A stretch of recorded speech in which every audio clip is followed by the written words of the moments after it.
कौन होगा वो महानुभाव जिसने इन्हें बनाया है, वो कितना सुंदर होगा। तेरी प्रतिमा इतनी सुंदर, तू कितना।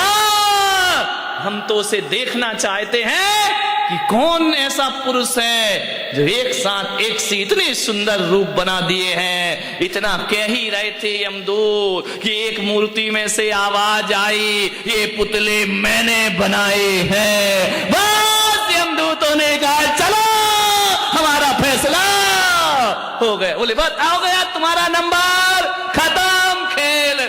उसने कहा कि ये कैसे, मुझे क्यों पकड़ रहे हो? बोले बस हम यही तो पता करना चाह रहे थे कि इसमें असली कौन है और नकली। हे मूर्तिकार, तू सब कुछ भुला दिया, तूने अहंकार नहीं भुला पाया। और तेरे मुंह से निकल आया कि ये पुतले मैंने। बकरी जो मैं करे अपनी खाल खिंचाए, और मैं ना जो मैं ना कहे दूध भात नित खाए। ध्यान रखिए, विचार करिए। मैं नहीं छोड़ पाया मूर्ति का। आदमी यदि मौत की गिरफ्त में आता है, मैं के कारण आता है। ध्यान रखिए, मृत्यु का मतलब ये नहीं होता कि शरीर छूट गया तो हम मर गए। मैं तो कहता हूं जिस आदमी की यश कीर्ति जिस क्षण मर जाती है, जीते जी आदमी धरती से मर जाया करता है। जिस समय आपकी प्रतिष्ठा मर गई, जिस समय आपकी इज्जत मर गई, जिस समय आपकी सम्मान मर गया, वह मृत्यु दंड से कम नहीं हुआ करता है। ध्यान रखिए, मौत वो नहीं कि यमराज उठाकर ले जाएं। जिस समय हमारी ख्याति मर जाती है, समझना आदमी उसी क्षण मृत्यु को प्राप्त। फिर तो वो जीना नहीं है, वो तो जिंदगी को ढोना हुआ करता है। ध्यान रखिए मान्यवर, आपसे मेरा निवेदन है, अहंकार से बचने का प्रयास करिए। कुछ बच्चे खेल रहे थे, मैं छत पे खड़ा था, कुछ बच्चे खेल रहे थे, फुटबॉल खेल रहे थे। फुटबॉल में क्या होता है आपको मालूम है? एक लात इधर से पड़ती है, एक लात उधर से पड़ती है। जहां जाती है फुटबॉल, वहां क्या होता है? उसे लात पड़ती, जहां जाए वहीं किक मारी जाती है, कोई भी हाथ से नहीं उठाता है। जहां गई वही लात पड़ी। फुटबॉल ने मुझसे कहा महाराज मेरी जिंदगी कैसी जिंदगी है, जहां जाओ वहीं लात पड़ती है। बच्चों के पास जाओ एक किक लगा देता है, बड़ों के पास जाओ वो लात मार देते हैं, ऊपर उछलती है फिर लात मारी जाती है। फुटबॉल जहां जाएगी वहां लात खाएगी। फुटबॉल ने कहा मुझे बचाओ महाराज, मैं ऐसी जिंदगी कैसे जीऊंगी, बताइए मुझे लात क्यों मारी जाती है। फुटबॉल खेलिए कभी? जय कुमार से खेलिए ना, वॉलीबॉल नहीं, फुटबॉल जो पैरों से पिटती है। पैरों से पिटाई होती है उसकी, जमीन पे बटका जाता है, जहां जाओ वहां मारी जाती है। फुटबॉल बोली महाराज मैं इतनी पिटती क्यों हूं? जो देखो वो मुझे एक लात मार देता है, यदि यहां रखी हो बच्चा भी निकले तो एक लात मारेगा उसे, इतनी पिटती है वो फुटबॉल। बोले कोई उपाय बताओ कि लोग मुझे लात ना मारे। मैंने कहा मेरे पास एक उपाय है। बोले क्या उपाय है? मैंने कहा तुझे लात इसलिए मारी जाती है, इसलिए मारी जाती है कि तेरे अंदर अहंकार की हवा भर दी जाती है, और जिसके अंदर हवा होती है वो हर जगह लात खाती। मैंने कहा एक काम कर। बोले क्या? मैंने कहा हवा निकाल दे। फुटबॉल ने कहा हवा निकाल दो? मैंने कहा हाँ, यदि हवा निकाल देगी कोई भी तुझे लात मारने को तैयार है। जब तक हवा भरी है तब तक ही लात पड़ेगी। हवा निकली, ये इंसान बात फुटबॉल की नहीं, बात तो हमारी जिंदगी की है। जब तक अहंकार की हवा भरी है, घर में भी लात पड़ेगी, समाज में भी लात पड़ेगी। जहां चला जाएगा अहंकारी व्यक्ति, वहां उसे लात पड़ने के अलावा कुछ होने वाला। लोग कहते मेरा अपमान हो गया। धत तेरे की, सम्मान की हवा भरेगा तो अपमान तो होगा ही होगा। ध्यान रखिए, अरे सम्मान की हवा निकाल दे, अपमान होना अपने आप बंद। बताओ जिस फुटबॉल की हवा निकल गई उसे कोई लात मारता है?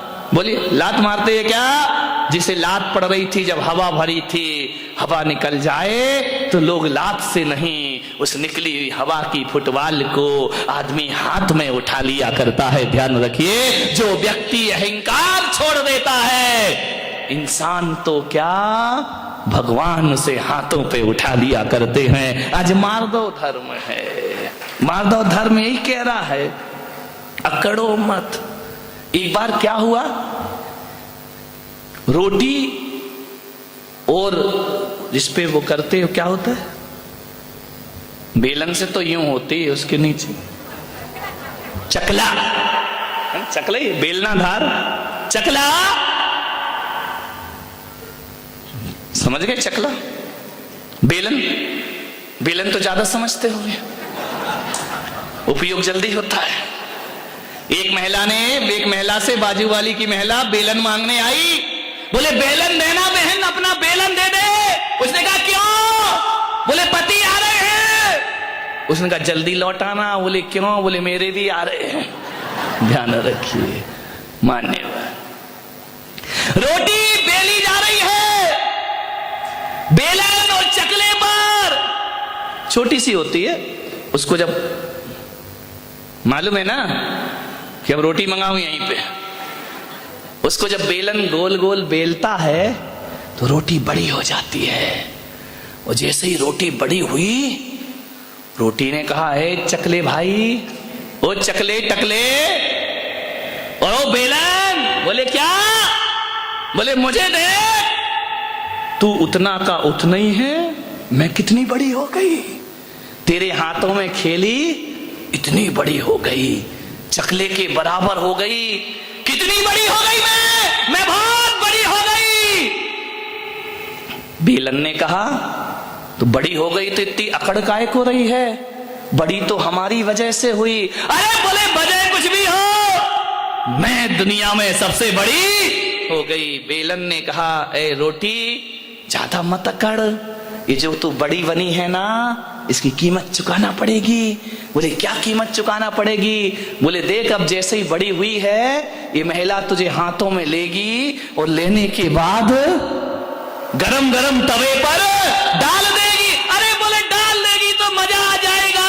बोले क्या मजा आएगा? बोले मैं फूल के और बड़ी हो जाऊंगी।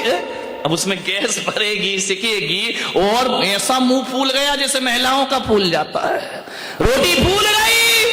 बोले ज्यादा मत अकड़, तेरी जैसी कई रोटियां मैंने देखी, असंख्यात रोटी मेरे जीवन में आई। बोले क्या हुआ?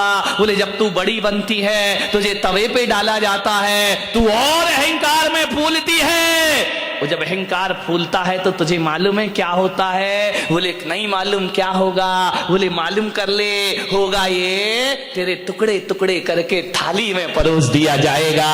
ज्यादा अकड़ेगी तो टुकड़े टुकड़े हो जाए, तेरे टुकड़े हो जाएंगे। और यदि किसी बूढ़े की थाली में चली गई तो टुकड़े ही नहीं होंगे, तुझे दाल में मसल भी दिया जाएगा। ध्यान रखिए, रोटी तेरे जैसी 1000 रोटियां मैंने बड़ी होते और टूटते हुए देखी हैं, लेकिन एक बात रख, मैं चकला अहंकार नहीं करता, ना मैं बड़ा होता ना मैं छोटा होता हूं, मैं जैसा हूं वैसा ही रहता। चकले की तरह जिंदगी बनाना है या रोटी की तरह? ध्यान रखना, रोटी तो फूल जाती है, फूलती है। जो अकड़ता है उसे यमराज बहुत जल्दी पकड़ता है। ध्यान रख, बहुत जल्दी पकड़े जाओगे। मान्यवर, उत्तम मार्दव धर्म है। समय हो गया, 10 बज गए। आपसे यही निवेदन करूंगा, अहंकार को छोड़िए। कंचन तजना सहज है, सहज त्रिया का ने मान बड़ाई, ईर्षा दुर्लभ तजनाए। धन छोड़ना आसान है, स्त्रियों का त्याग करना आसान है, कपड़े छोड़ना आसान है। ध्यान रखना, बड़े बड़े साधु संत भी सब कुछ छोड़ देते हैं, अहंकार नहीं छोड़ पाते हैं। ध्यान रखना, मान बड़ाई ईर्ष्या दुर्लभ तजना, सबसे दुर्लभ है अहंकार को छोड़ना। ध्यान रखिए, महावीर भगवान कहते हैं कि तन की तपस्या नहीं होती, तपस्या तो मन से होना चाहिए। शरीर के कपड़े उतार के फेंकना कोई बहुत कठिन काम नहीं है। केस का लॉन्च भी करना बहुत कठिन काम नहीं है। एक समय भोजन करना कोई कठिन काम नहीं है। उपवास करना कोई कठिन काम नहीं है। पद विहार करना कोई कठिन काम नहीं है। अरे सबसे कठिन काम यदि कोई है तो अहंकार और ईर्षा को छोड़ना सबसे कठिन काम हुआ करता है। बड़े बड़े साधु संत भी अहम और वहम को नहीं छोड़ पाते हैं। ध्यान रखिए, मान्यवर, अहम छोड़िए। मालिक जो भी दे दे तो कर ले कबूल। कभी कभी कांटों में खिलते हैं फूल। ध्यान रखिए, जो मिला है प्रभु की कृपा है। ध्यान रखना, नहीं मिला तो सोचना। यदि नहीं मिला तो सोचना ये मेरी नादानी थी। ध्यान रखना, नहीं मिला तो ये सोचना ये मेरी नादानी थी, और मिल गया तो सोचना ये प्रभु की मेहरबानी थी। ध्यान रखिए, मार्दव धर्म जीवन में आ जाएगा।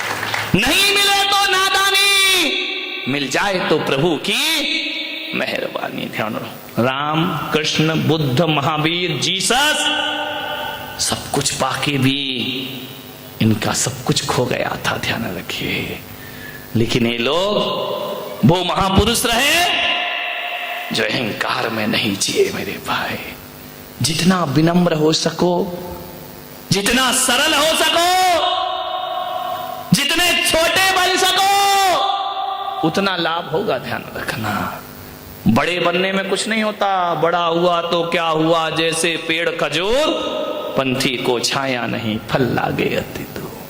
छोटे बनो, बाहर से नहीं, भीतर से छोटे बनो। कोई किसी पर एहसान कर दिया तो आंख भर आए कि नहीं, प्रभु की कृपा है, मेरे पास क्या है, कुछ भी किसी के पास नहीं। मान्यवर, अहंकार से बचने का प्रयास करें। आज दिन भर की साधना होना चाहिए। इसमें मत जियो अपने जीवन में कि हमने ये किया, हमने वो किया, हमने वो किया। तुमने कुछ नहीं किया मेरे भाई, जो उसने कराया वो हमसे हो गया। ध्यान रखिए, आप सबने सुना, अनुग्रहित हो। सभी लोग मंत्र जाप करेंगे। ओम ह्रीं उत्तम मार्दव धर्मंगाय नमः।